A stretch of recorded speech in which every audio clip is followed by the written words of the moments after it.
ভরা মেঘ ওই দু চোখে দেখতে আমি পেয়েছি। একলা মনে নির্জনেতে তোমার ছবি এঁকেছি, নাম রেখেছি বনলতা যখন দেখেছি। হয়তো বা সেই ক্ষণেই তোমায় ভালোবেসেছি।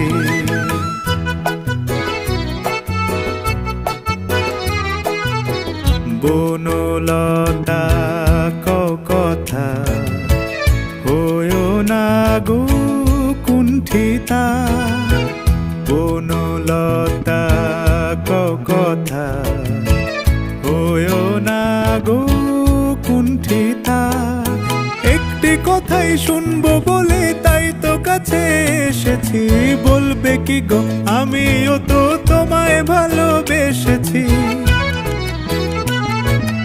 একটি কথাই শুনবো বলে তাই তো কাছে এসেছি।